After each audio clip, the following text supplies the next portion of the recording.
On peut dire que les humains ne cherchent pas toujours à se simplifier la vie, n'est-ce pas? Je veux dire, nous avons atterri sur la Lune, construit des villes souterraines, et depuis bien longtemps, nous sommes fascinés par l'érection d'édifices hors de l'eau. Jetons un coup d'œil à certains de ces chefs-d'œuvre, veux-tu?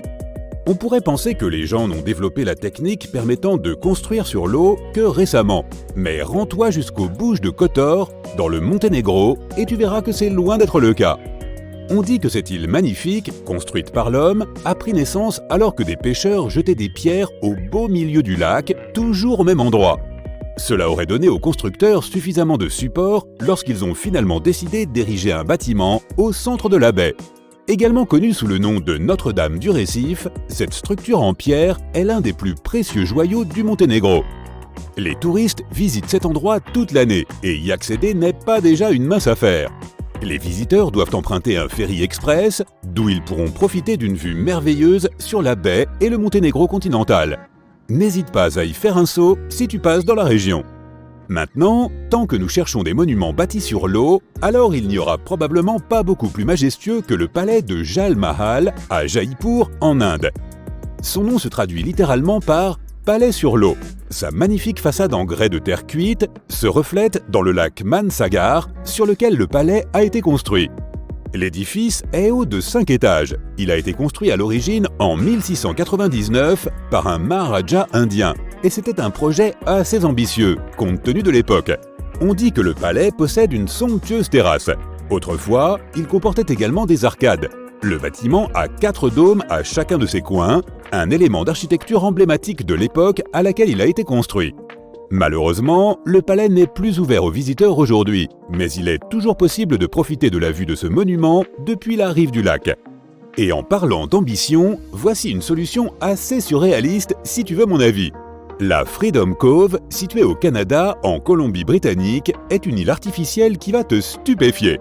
Un couple a un jour décidé de se rapprocher de la nature. Ils ont rassemblé toutes leurs affaires et ont commencé à bâtir une île. Aujourd'hui, tu y trouveras leur maison, un immense jardin où ils cultivent leur propre nourriture, une piste de danse et même une galerie d'art. Tout cela a été principalement construit à partir de matériaux de récupération, y compris les flotteurs sur lesquels ils ont construit toute l'île. Ceux-ci ont été donnés par des pêcheurs locaux. Selon Wayne Adams, qui a ordonné la construction de l'île, ces flotteurs sont préférables à l'utilisation du bois, lequel a tendance à pourrir au contact de l'eau et doit souvent être remplacé. Si tu es curieux et que tu veux visiter, tu peux toujours te rendre à la galerie d'art de ce couple et jeter un coup d'œil à leurs œuvres. Cela te fera sûrement une belle promenade. Tu as peut-être entendu parler des spécialités d'Amsterdam. Je veux parler des frites et des gaufres néerlandaises, bien entendu. Mais il y est aussi possible de vivre dans des maisons flottantes. Pour ce qui est de maîtriser cette technique, peu de gens sont capables de rivaliser avec les Néerlandais. Les Pays-Bas se situent sous le niveau de la mer. Les gens ont donc dû s'adapter à de pareilles circonstances en exploitant l'eau à leur avantage. Un nouveau projet, connu sous le nom de Schoonship, consiste en un quartier de 30 maisons flottantes.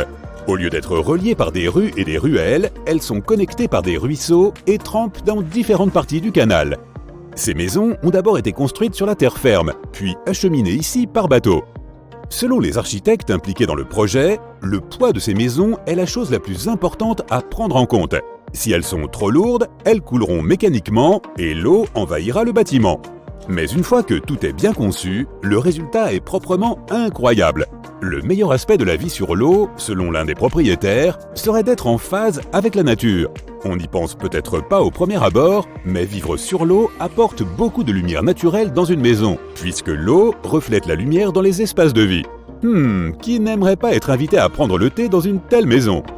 Construire sur l'eau peut s'avérer un véritable luxe, et certains promoteurs n'épargnent aucune dépense.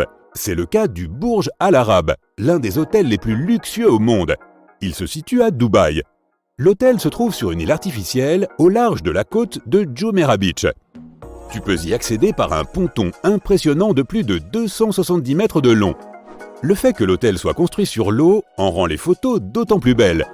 Mais les architectes ont imaginé quelque chose d'encore plus ingénieux lorsqu'ils ont construit ce chef-d'œuvre. Si tu regardes attentivement, la forme du bâtiment imite la voile d'un bateau. La construction de cet hôtel unique aura duré plus de 5 ans et elle a été menée par une équipe internationale pluridisciplinaire. Des fois que tu te demanderais, la réalisation de ce bâtiment de 56 étages a coûté plus de 2 milliards de dollars. Pour y passer tes vacances, il te faudrait débourser environ 2000 $ par nuit. Certains disent que construire sur l'eau n'est ni plus ni moins qu'un mode de vie. Par exemple, pour Mark Even, un natif de Portland qui possède une entreprise de construction de maisons flottantes, c'est une réalité depuis 1988. Pour lui, construire sur l'eau n'est pas seulement durable, mais aussi pratique, en fonction du mode de vie de chacun. Mark lui-même est un surfeur de longue date, et avoir l'eau sous son Porsche peut lui sembler presque trop beau pour être vrai. L'entreprise de Mark, Even Constructions, reçoit des appels de tous les États-Unis. Nombreux sont les gens qui veulent avoir leur maison flottante sur mesure. Mais la logistique ne fonctionne pas de cette façon, précise Mark. Seuls les habitants chanceux de Portland sont en mesure de lui commander des maisons. Cela semble logique lorsque l'on considère la complexité de déplacer une maison flottante de 2 étages à travers tout le pays. Le faire par voie maritime est trop risqué et par voie aérienne bien trop coûteux. Mais admire plutôt ses beautés. À présent, si pour certaines personnes cette façon de vivre relève d'un simple choix de vie, pour d'autres, cela peut être une nécessité. C'est le cas du projet danois connu sous le nom d'Urban Rigger.